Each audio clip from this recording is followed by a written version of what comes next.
Hi there, YouTube friends and family. It's AJ, the Cozy Suburban Homemaker. And today I felt very tired.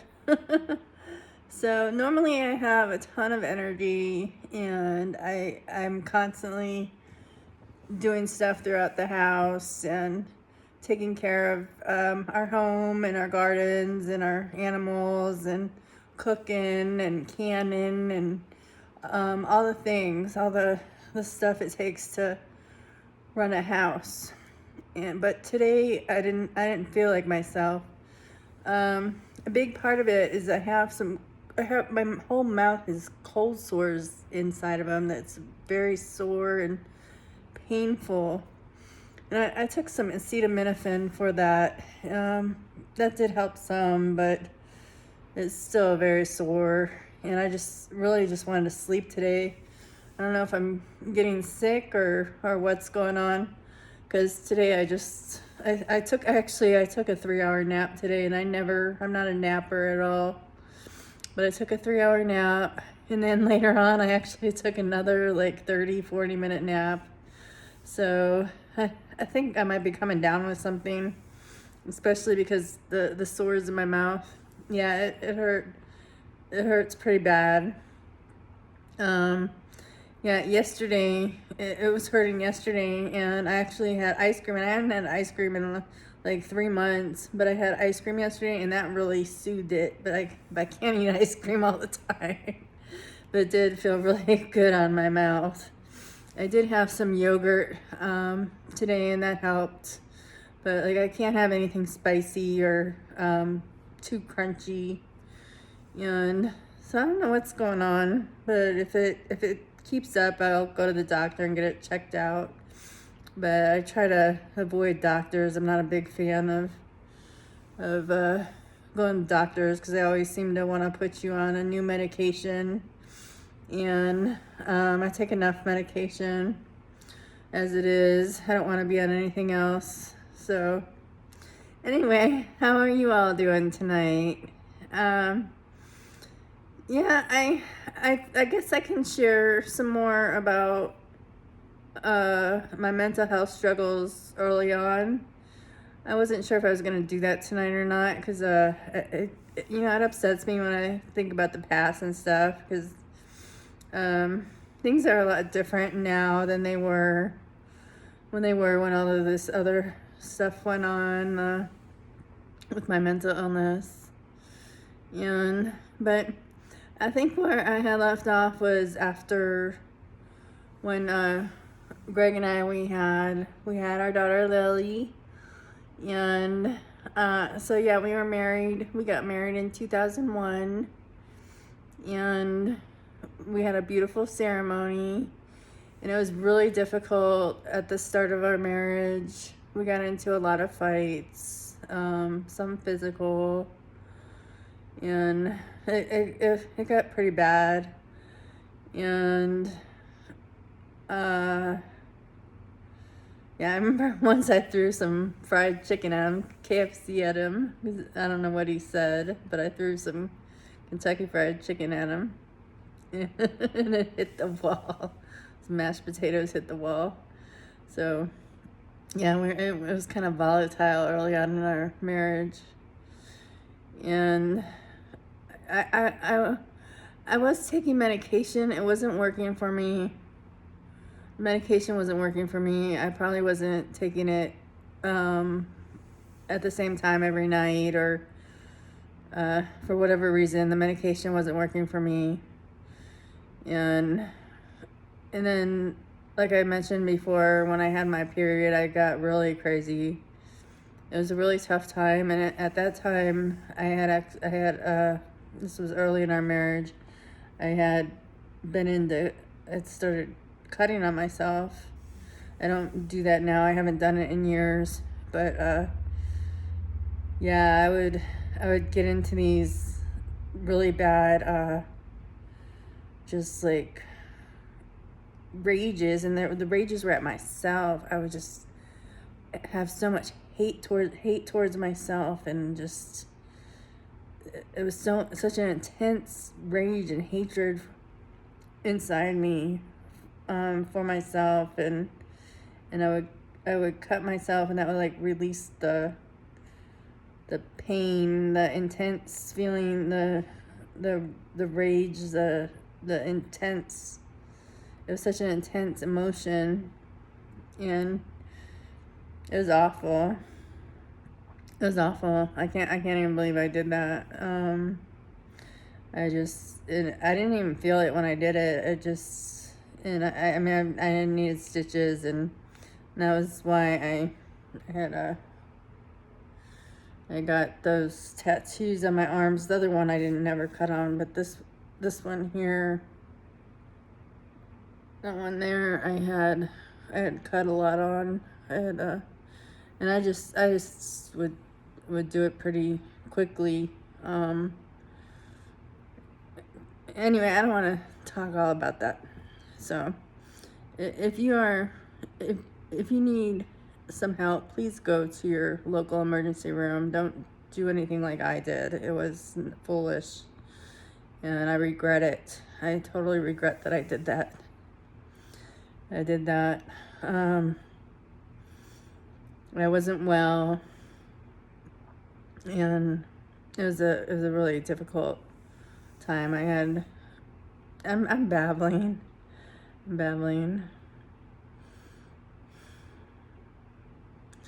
So I had done that, and then, like I said, our early in our marriage was pretty volatile, and after we had Lily, it calmed down for a little while, and then I had gotten really sick. in 2020, 2004. It was 2004. Lily was like a year and a half. Just like a year and a half. And I was trying to get help at this time. I was really trying to get help. And Greg didn't know how to deal with my illness, and things had gotten physical between us a couple times. And I was scared, and I felt like, in my mind, I thought he was gonna hurt me and Lily. So one night I left. I took Lily and I left. And I took money out of our account, and I just left. And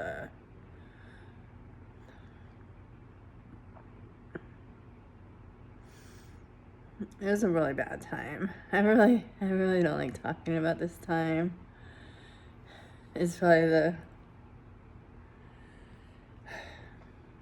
so I left, and Lily and I went to a hotel together. But then I talked to one of my counselors while I was there. She wasn't my counselor at the time, she was just a friend. But she let Greg know where I was. And then Greg came with his mother, and the police came, and Greg left with Lily. But I still didn't go back home with him. And I ran out of money to stay in the hotel, so I stayed on the streets just for a couple days. At that time, it was just a couple days. And then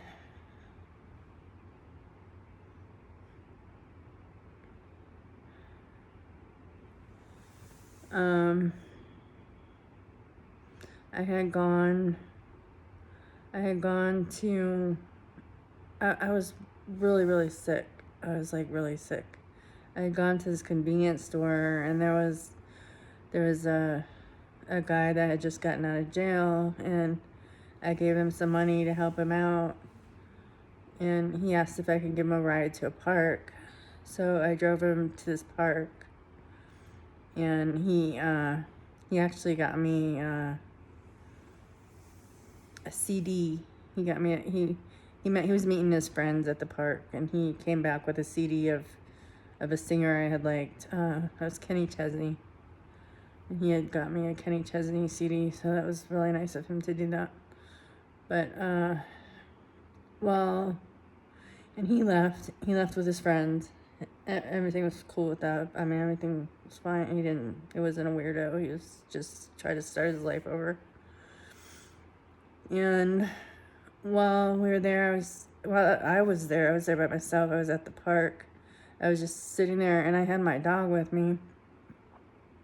I had my dog with me, and I was sitting in the park, and I heard church bells going off, and I was having a religious delusion in my head. And I thought the people that were walking across the street were bad, evil people, and I was starting to yell at them, screaming at them, yelling, "I know what you did, I know what you did, I know how you hurt her." And so I was yelling. I didn't touch anybody, but I was yelling and screaming. And the police were called. And when the police got there, in my mind, they told me not to talk to them. So I was sitting on the curb, I think. Yeah, the police had me sit down on the curb. So I was sitting on the curb, and I had a bag. It had an empty soda can and a pack of cigarettes in there, an empty pack of cigarettes and an empty soda can. But I thought those were important. I didn't want to lose them. And so I was hanging on to them because I needed them. At least in my mind, I needed them. So I had that, like, I was holding on to it in my left hand. It was like on the side of me while I was sitting down on the curb. And the police asked me what was in my bag, and they reached for it, and I pulled it away from them. I just pulled the bag away from them, and they lifted me up off the ground and threw me up against the police car and put handcuffs on me. And they were trying to talk to me at first, but I'm sure they thought I was on drugs, but I wasn't. I wasn't on anything. I wasn't drunk. I wasn't anything. I was just mentally ill. I was really sick. And so they put handcuffs on me, and they put me in the car. And then they brought me. I didn't know what was going on. I was really scared. I was pretty scared. I honestly, I didn't know what the hell was going on. I was not in my right mind at all. I thank God that Greg came and got Lily. And so then I went to, I was in the police car, and they arrested me, and they charged me with assault on an officer, but I never touched any of the officers. I never hit them, I never scratched them, I never bit them, I never spit at them. I didn't do anything like that. I just pulled the bag away from them. But they ended up arresting me, and I ended up going to jail. And I'd never been to jail in my life.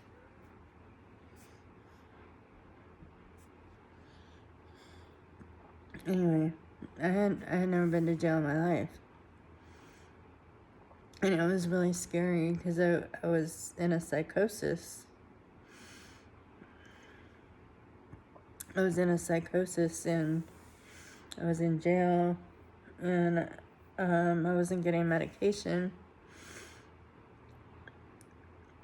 And at one point, I was in this cell with a bunch of other women, and I was yelling, "I need my medication. And I got schizophrenia. I need my medication." And then this other girl was trying to get them to help me. They didn't care. They don't give a shit. They don't care about you. Well, you're nobody when you're in jail. Nobody. You're a piece of crap. And the conditions are just disgusting. It was disgusting. Like, they put me in one cell, and there was poop all over this toilet seat. So you couldn't go to the bathroom. And there was nothing to clean it off with. Not that I'd want to. It was somebody else's, you know. It was disgusting. And the only way you can get water was if you went over by that, out of the faucet. And there's no nothing soft on the bed or whatever. There was no cushion or anything, no blankets. and they put me in another, they moved me to another cell, and I was freezing cold. It was freezing. I was so cold. I was so cold, and I was so upset. And these girls that were there, they covered me up with toilet paper. But I mean, I'd never been so cold in my life.